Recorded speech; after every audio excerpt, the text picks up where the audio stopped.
No. In our marketing class, we have to do like a unique review sometimes to make sure like people are basically just like find out what happened in class. Like 3 takeaways. Okay, let's begin.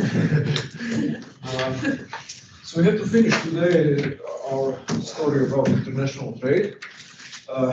We've seen the basic argument last time. Today we're gonna go and look what happens.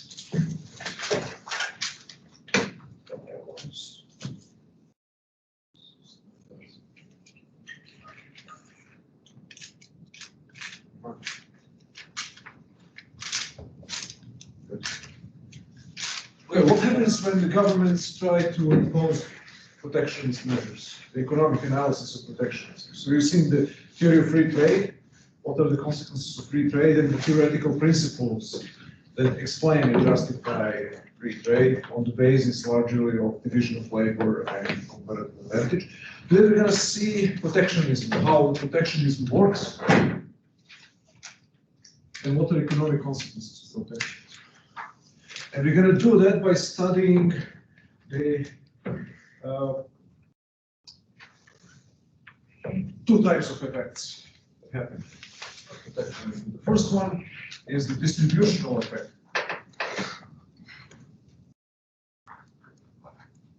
That means who gains, who loses when protectionism is imposed. I think that all of us have some rough notion about who wins, who loses. Probably consumers would be losing and producers would be winning. But we're going to analyze more in detail the distributional effect. So protectionist measures have effects on the distribution of income and wealth among different groups of society. The second order effect will be the allocative effect, or allocative. That means how protectionist measures influence the allocation of resources, productive resources, among different industries. So the claim here that I will elaborate more on as we go along is that protectionism doesn't only influence the distribution of income, it also changes the structure of production, it changes the structure of industry. It encourages certain types of industry and discourages and scales down other types of industries. Okay, before we plunge into this, one technical preliminary, unfortunately, one technical piece of analysis that will be a necessary tool for the analysis of this. That means two concepts that I will remind you of. I'm not sure whether I mentioned it before, but at any rate, you will need to know how they work in order to understand the analysis itself. The first concept is consumer surplus.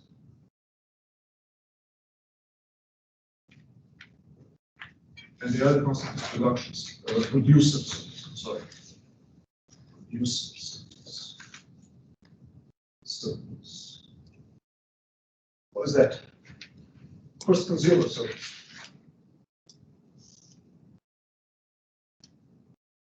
Consumers are demanders of the market. This is the demand curve for any product. We're now not referring here on aggregate demand curve. It's just a regular demand curve for potato or steel or aluminum, bottled water, or anything like that. So prices and quantities. So imagine that the market equilibrium price is here. So then this would be equilibrium quantity that will be bought from the market, that will be demanded at this price here. And this is the market, this is the demand schedule of the market.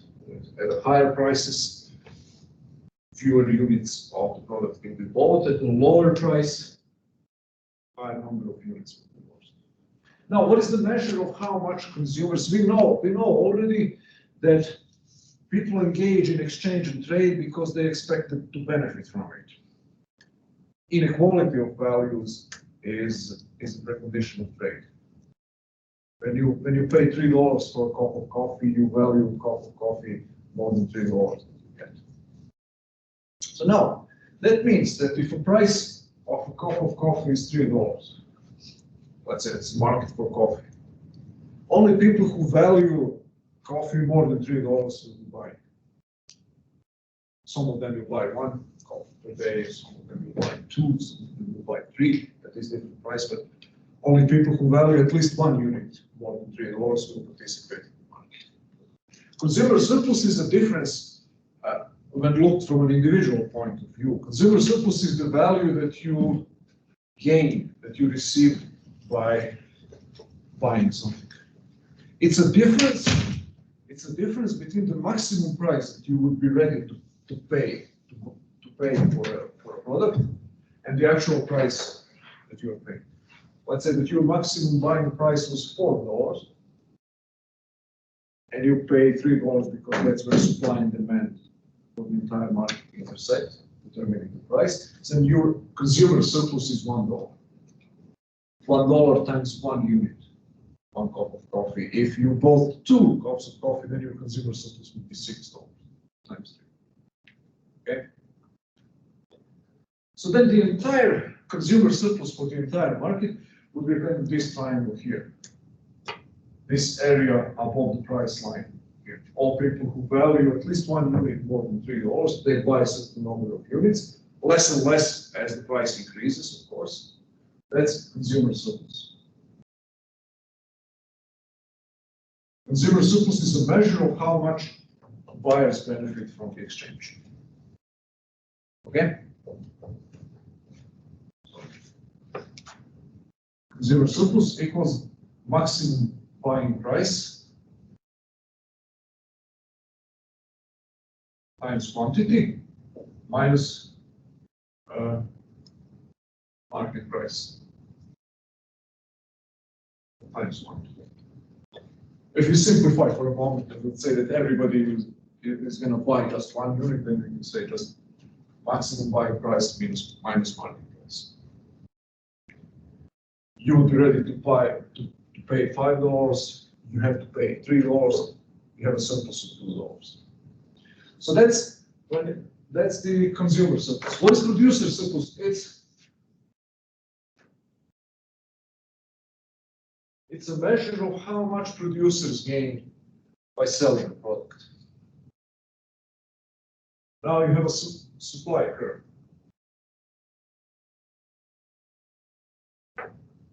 This is an individual supply curve facing one individual seller, or let's say even a total market curve. This is the price. This is the equilibrium price. This is the equilibrium quantity. PE and QE, equilibrium price. So now, who is going to be selling in this market? Now we have the opposite situation.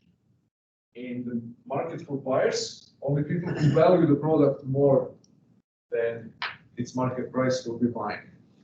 In the seller's market, only people who can afford or who agree to sell for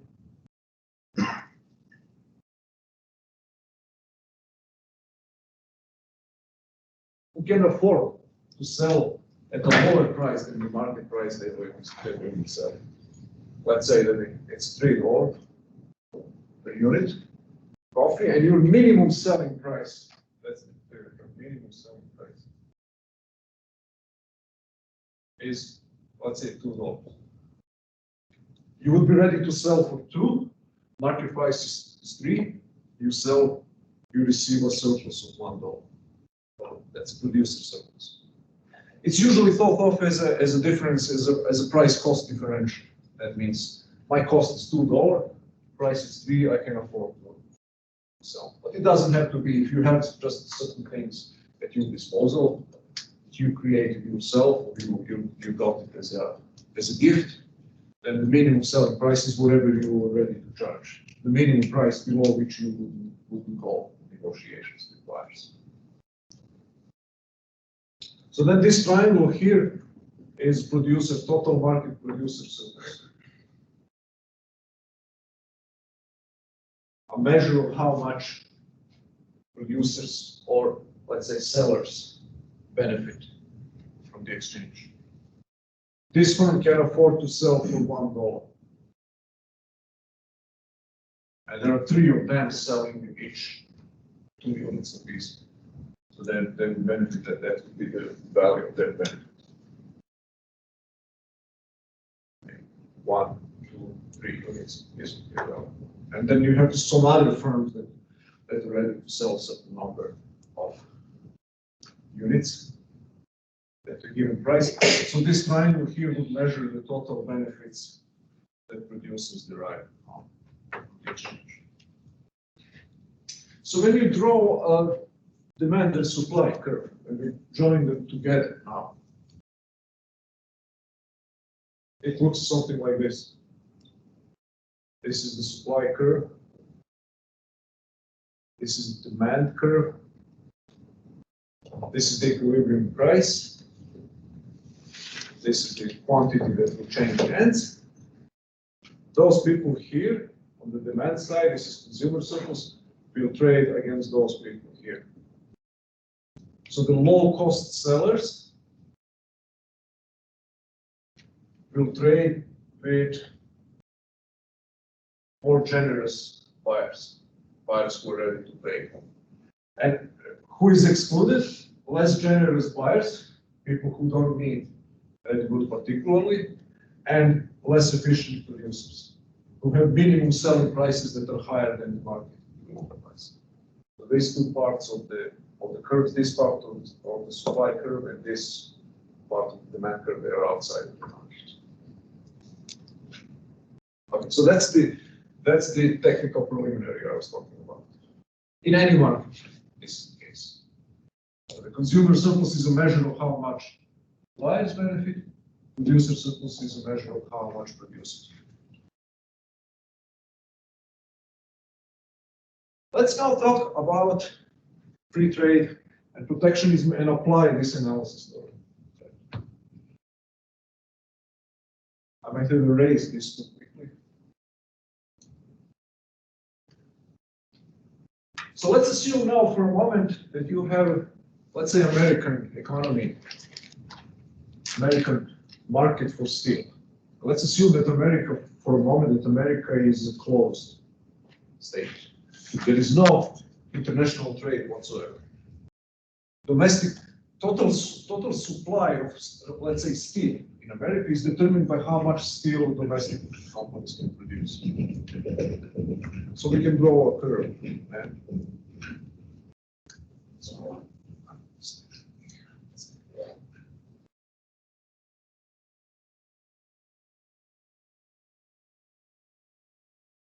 I'm going to draw a much bigger curve, a much bigger diagram because it will be complicated. So this is domestic supply of steel. This is how much domestic American firms can produce at any given price. That's the regular supply curve. And you have a domestic demand.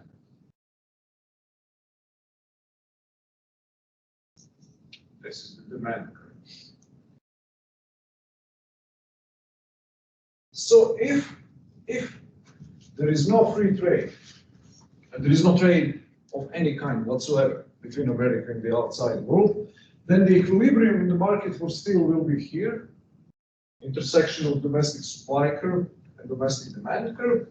This would be the quantity of the price, equilibrium price of steel. This would be the quantity of steel exchanged, produced in exchange.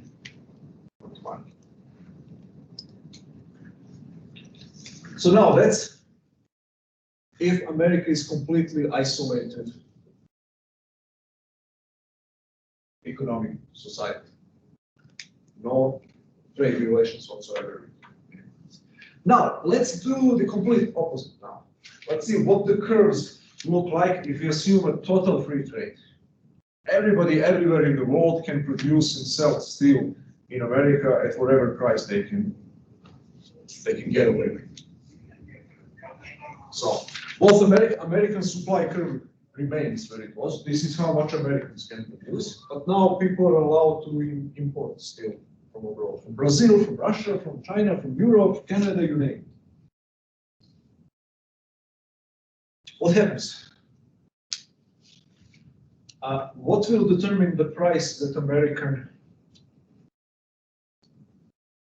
buyers of steel will pay? Now, in this case, it's the equilibrium between domestic demand and domestic supply.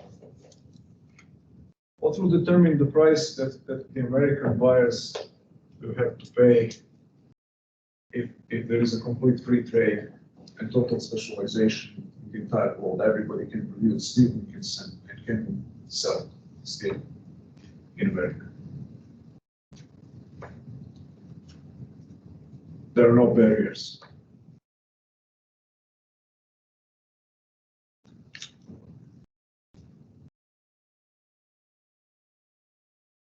So there will be then the world price of steel in the world market. And there will be quantity of steel that is produced on the world market. This will be global supply curve and global demand curve. They will determine the price of the entire world and quantity of steel produced.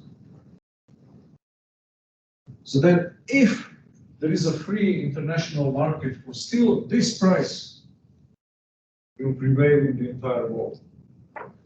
Maybe with some small variations for transportation costs and so on, but in principle, this price will prevail. Would this price be higher or lower than this price here?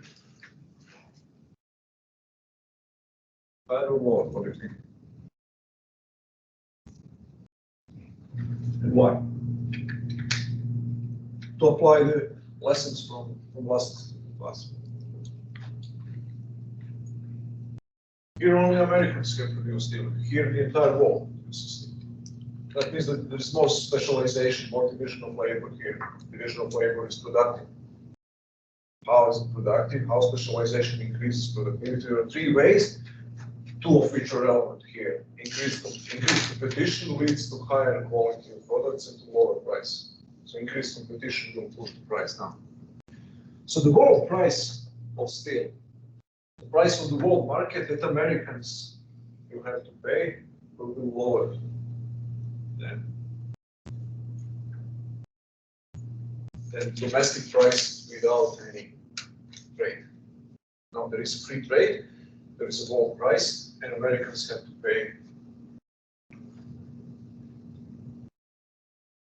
price prevailing on the world market. Why is that the case? Because we assume that if American firms try to charge higher price than this, what will happen? Let's say the domestic firms in America try to charge more than this. What is likely to happen? Chinese and Canadians will import more and sell at lower price, and everybody will be buying from Canadians, Brazilians, and Chinese. Nobody or very few people from America. So then the American domestic firms have to match the price that prevails in the world market. If you try to charge more, then the price you're losing customers. If you charge less, you're losing revenue. So you have to. Everybody has to charge this same price. Now, domestic demand and domestic supply remain where they were. Nothing changed. So now, what is the composition? What would be the new equilibrium of this market? Can you tell me how much? What would be the quantity of steel sold on the American market in the situation of complete free trade?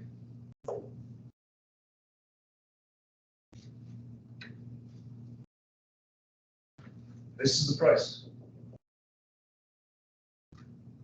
That's the intersection of domestic demand curve, this price line.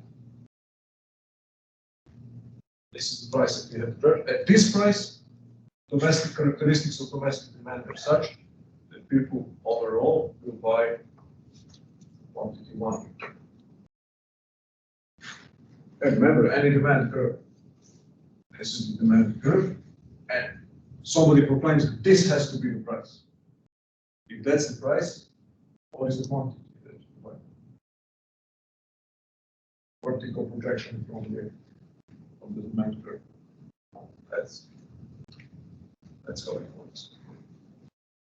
So higher quantity one is greater than this initial quantity 0, quantity E, whatever you want to call it. Quantity of steel domestically sold under free trade is much larger than the quantity of steel if America is isolated.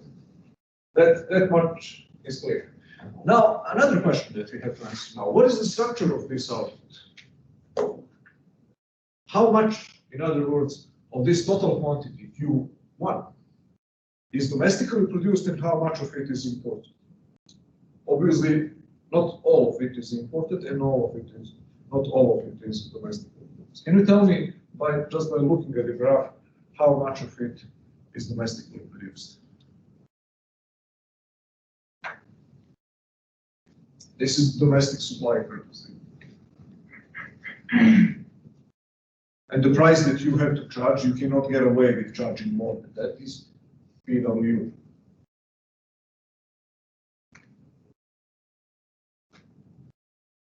Everybody who is below this price line, this is quantity 2, is domestically used. Quantity 1 is total steel sold, and quantity 2 is domestically produced. Domestic steel. What is the quantity of imported steel? Do you understand why this is domestically produced quantity of steel? Because all domestic producers have to charge the price PW because that's the gold price. They cannot get away with charging more because everybody would be buying from foreigners. You have to charge that price. If that's the price, only people whose costs are lower or equal to that price can afford to sell. That would be the quantity that they sell is 0.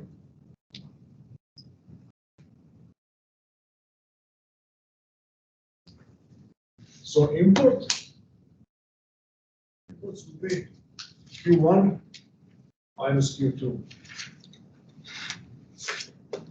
I can now erase this. We don't need any more of this autarkic part of the analysis. Forget about that now.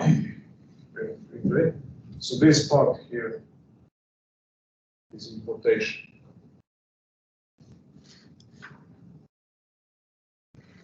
Okay. Total quantity of steel that is sold minus domestically produced.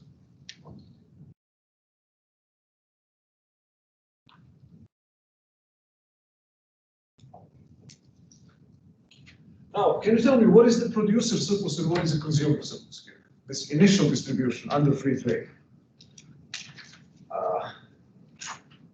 Okay, this is not very. Okay, let's assume it's something like this. What is consumer surplus?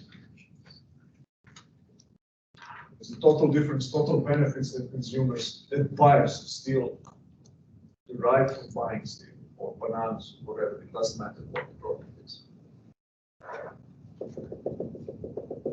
This is dry large triangle here, or whatever the shape of this. That's consumer surplus. This is the price. Everybody who was ready to pay more than that price will be benefiting from buying. And the total size of their benefits is this total surplus. What is producer surplus? This is the price. Everybody who can afford to sell for less. This shaded area between the supply curve, vertical axis, this price line. That's producer surplus.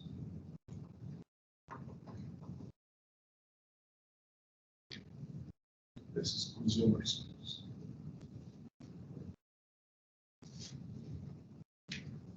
Consumer and producer surplus. Okay, any questions about this? You look slightly, some of you at least look slightly, I don't know how to describe it, as if there is a problem with this.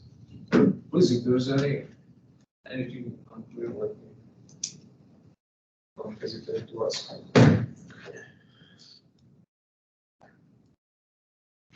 This is how much producers benefit, this is how much consumers. And now here the third situation. The third situation will be, let's now assume that the government imposes a tariff. So what is a tariff? Tariff is a tax.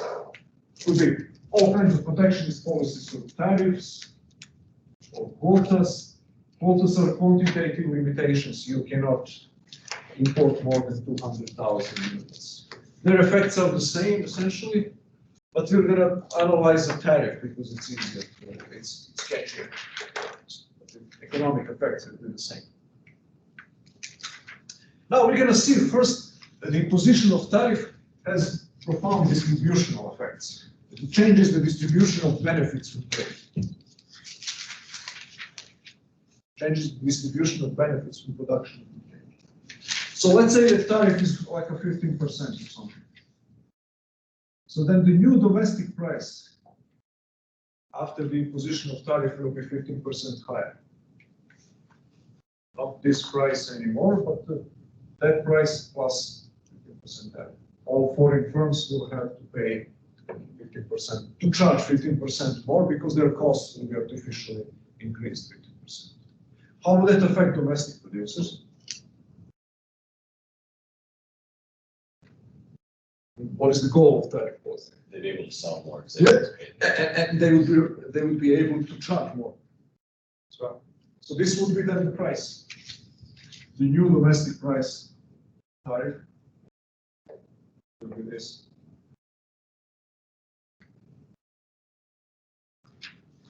How does this change consumer and producer surplus?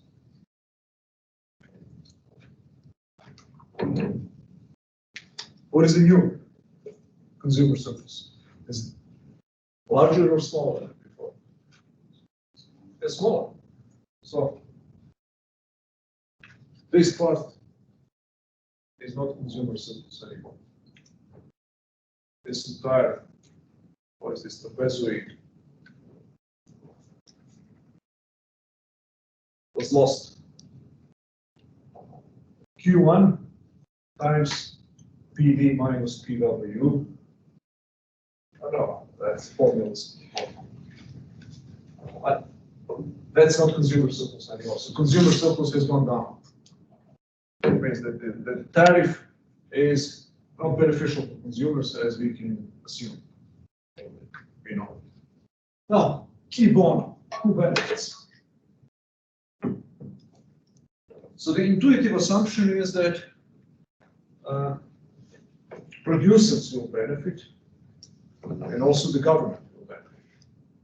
So the distributional effect of protectionist policies, including tariffs, is that government and producers gang up on consumer and reap off the distribute part of the gains from trade that under the free trade regime, the consumer will enjoy to themselves. So you see now, because this is the price line, the new producer surplus will increase. 50% of the earlier consumer surplus will now be shifted to producers. Now this is their benefit. So this triangle is obviously larger than the initial producer surplus. Okay.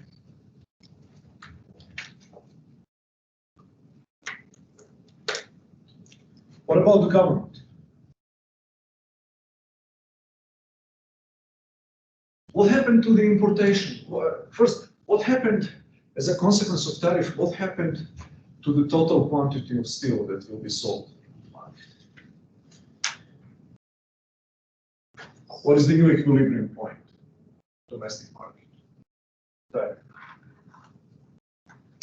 This point here. That means the quantity 3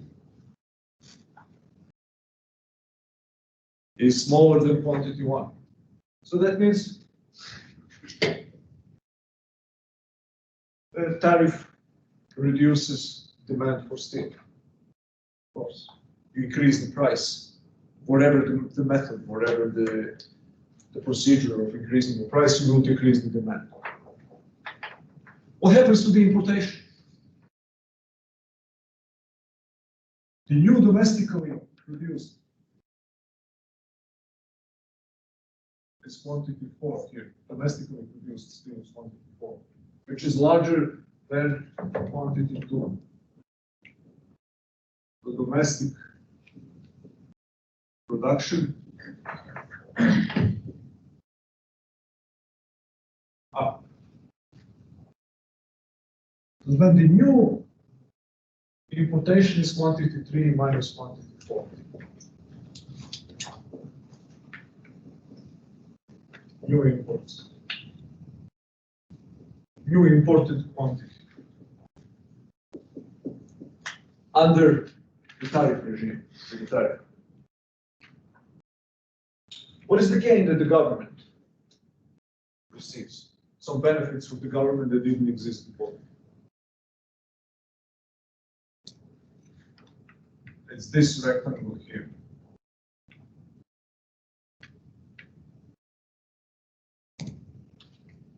Can you tell me what is that? This rectangle with horizontal bars. What are the sides of that rectangle?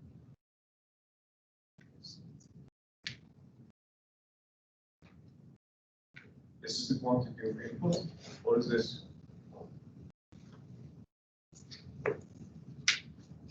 Tariff. So tariff rate minus tariff rate times the quantity of imported goods. What's that?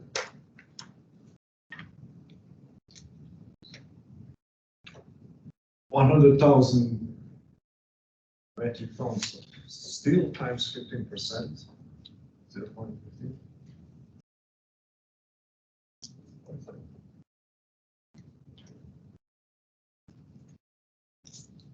15% of the price. That's a tariff revenue. That's how much government receives in tariff revenue. This is tariff revenue.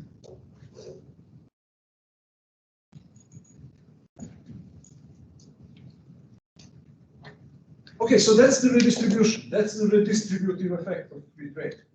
That the government got something tariff revenue, producers got more money, more value, and consumers got ripped off.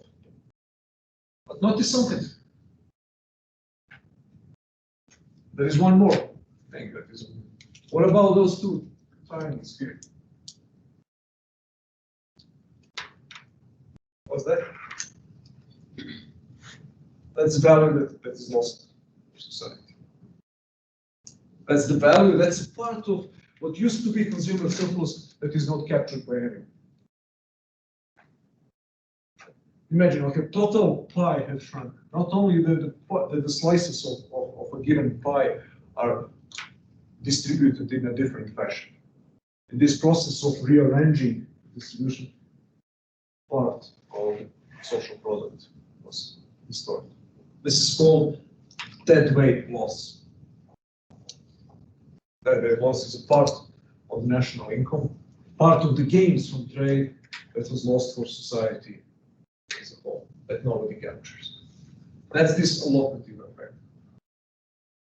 And some resources are lost in the process of imposing protectionist measures. Now, we may ask, why is that the case? And the answer is slightly deeper here. It requires us to look at the economy as a whole.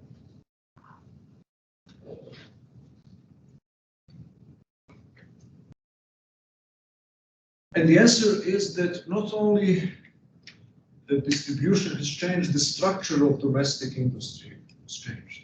Once you, let's say that the entire economy is in free trade regime, and you just impose 50% tariff rate for steel. that is going to affect not only the steel market and all other products that are downstream from steel, cars and construction business and automobile and airplane business, but it will affect other branches of industry. We know that resources are scarce, the labor, machinery, capital are scarce. We have, as a society, to decide for which purposes to use our scarce resources. And if you artificially prop up production processes that are not efficient under the free market regime, you're diverting some of the resources from other utilizations, from making copper or aluminum and so on. You're reducing employment in copper and aluminum production and in coal mines and any other alternative industries, and shifting labor and machinery and capital towards the steel industry. So that's where we lose as a society, because through tariff system, we are propping up, subsidizing less efficient uses of our limited scarce resources. And we are harming potentially more efficient productive processes. That's the reason why we create this dead weight loss, that we not only shift consumer surplus to government and to producers, but we also reduce the total product of society.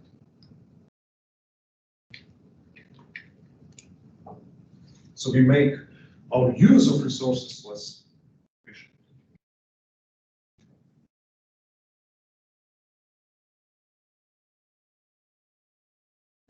Any questions? Now let's finish the whole thing with discussing some of the arguments that are invoked for protectionism. Let's say for tariffs. Can somebody list for us a couple of characteristic arguments for tariffs? When people defend tariff policy, they typically use some arguments. So let us list arguments for tariffs. What is the most usual one? Domestic employment. Yeah, saving domestic jobs.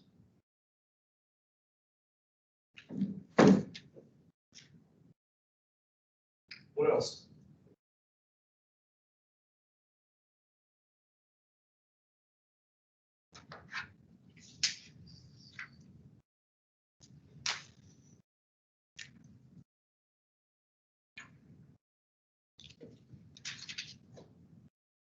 From the government standpoint, they get more money. Yeah, more revenue. Okay. More money for the government.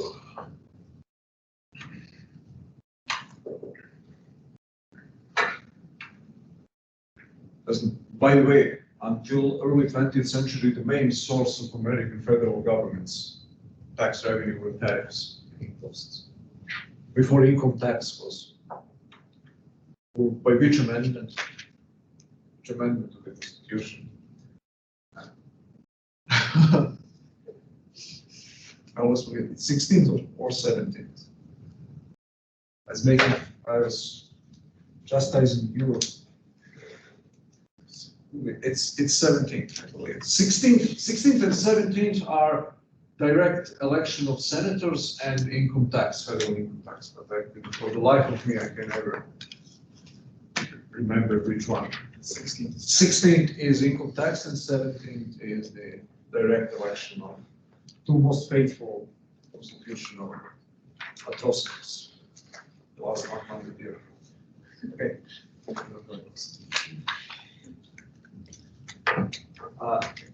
Some more money from the government. What else? Ever heard for this term?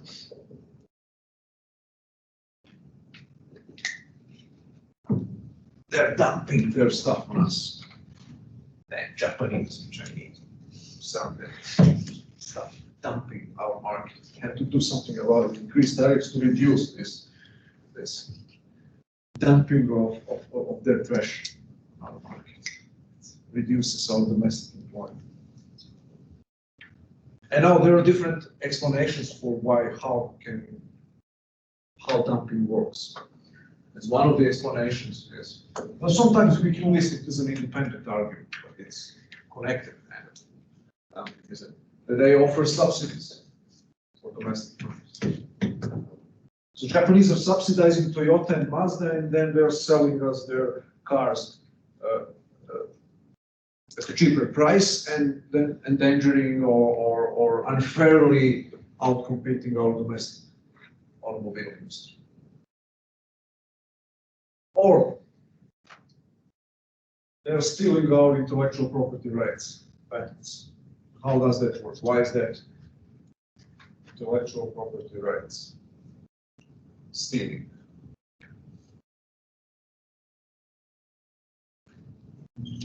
That means American corporations have a patent or something. That a patent is a monopolistic privilege that you can sell, that you can be an exclusive seller of certain product for 8 years or 10 years. And there's an international system of patent rights, and Chinese accepted to respect that when they joined the World Trade Organization, but they disregard it. And then they allow their own domestic entrepreneurs to make cheap generic versions of American products and then flood the market with their products, reducing the revenue of American firms that invested heavily in research and development to create a drug or a technological invention, and now they're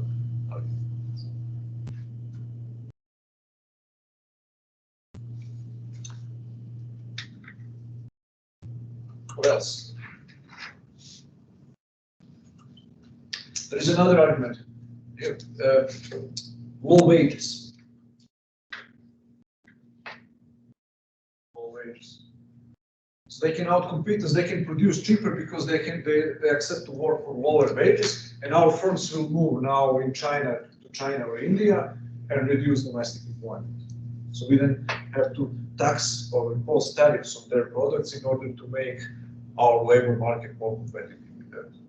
So we can we can continue to pay higher wages to domestic workers without risking that our firms will run away to India or China. So now, are you really saving domestic jobs by protectionism? Maybe you're saving in the steel industry. But what happens in automobile industry? What happens in construction business? Everybody who is using steel will be losing money. As the steel tariffs increase on average the price of a car $100 to $200. So this will reduce demand for all the products that use steel. So maybe some jobs in the steel industry will be saved, but some jobs in the car industry or construction industry will be lost. And in the long run, even in the steel industry, you will lose jobs. Why? Probably because by shielding those industries from foreign competition, you're going to be making them less competitive. It's the competitive capabilities, just like the training your muscles to do the job, to be in good shape. You cannot be in good shape if you're just sitting on your couch for the entire day. You don't have to go and work. That's the perfect analogy for what the situation a protected firm finds itself in. If somebody is covering 20 to 30% of your costs, the government will carry. So actually, you will have much less incentives to innovate, to find cost savings, efficiencies, and so on. Your entrepreneurial capability is going to decay over time. And your ability to compete for capital and labor with other domestic industries, not only foreign industries, will weaken. Your profit rates will go down as compared to other industries. So the size of this industry will decrease. Oh, there is one more here that I forgot. Infant industries. That's the American invention. Hopefully we have time to talk about dumping. So now, let's think about it for a moment. Whatever the reason for the dumping, they're able to produce and sell at lower prices. Imagine that their government is to blame. The Japanese government is subsidizing their car industry so they can sell their Toyotas cheaper. What does that mean? Is actually that the Japanese government is taxing Japanese taxpayers in order to subsidize American consumption, in order to make consumer goods in America cheaper than they would have otherwise been. How exactly is that a problem for America? If the Japanese taxpayers are so stupid to acquiesce to pay money to domestic firms in order to give Americans cheaper cars, why is that a problem for us? Now, you can say it is a problem because it undermines the competitive position of our domestic American producers. We have to match a lower price that they might not be able to match. It's an unfair competition. But then the question is, why would be the interests of domestic producers, a narrow band of domestic producers, from the interest of American consumers? It's not so funny. If we assume that consumer welfare is the main goal of economic policy, as everybody swears it is, then we shouldn't be complaining about Japanese or Chinese governments illegally subsidizing their own firms to sell cheaper stuff to American consumers. It improves the consumer welfare of Americans. We pay lower prices for the products here. Low wages. That's another kind of incomplete type of economic analysis that confuses two things. It confuses the wages with labor productivity. So you can have indeed much lower wages in India than in America. What determines wages is the general level of income in that country. It's the opportunity cost of living. So a waitress in America earns much more money than a waitress in Serbia for the same job. Why is that the case? Because the level of income in America is much higher than the opportunity cost of waitress's labor in America is much higher. She can accept to work at whatever, a grocery store or whatever the alternative is. Those wages are much higher than in Serbia. So her employer has to match the offer from alternative employers. So now, it could be that the wages in America are 2 times or 3 times higher than in India. Does that mean that all American firms are going to just move away from America to India? Maybe, but not necessarily. Why? Because the labor productivity is co-determined by complementary factors. So, labor productivity is determined by how good technology and machinery and equipment with which you work, how low your transportation costs are, how efficient your management system is, many other factors. So if we assume that American worker is 6 times as productive because of better technology, equipment, and lower transportation costs, and his wages are 3 times higher than an Indian worker, so then it doesn't make sense to move from America to India. You're better off as an employer in America because you get more value from a given worker than in India. American worker can produce much more than this 50% higher wage. He can produce 100% more. Oh, we're almost out of infant industry. That's so sorry, didn't have time for that. That's an American invention invented by our glorious founding father Alexander Hamilton. It means we don't have manufacturing and industry. Let's subsidize and prop up domestic firms, young infant industries, until they grow up and get stronger so they can compete on a level playing field with the foreigners. That's infant industry. And here, for the first time in 1801, I think the tariffs on infant industries are imposed. Do you know which 2 industries dominate? They're still an old. They're still young. They're still infant 200 and plus years. Okay, there will be a homework for this will be the final one this week. This stuff for international trade, and then for the final week we will not have the we'll just prepare. Okay, thanks. Okay.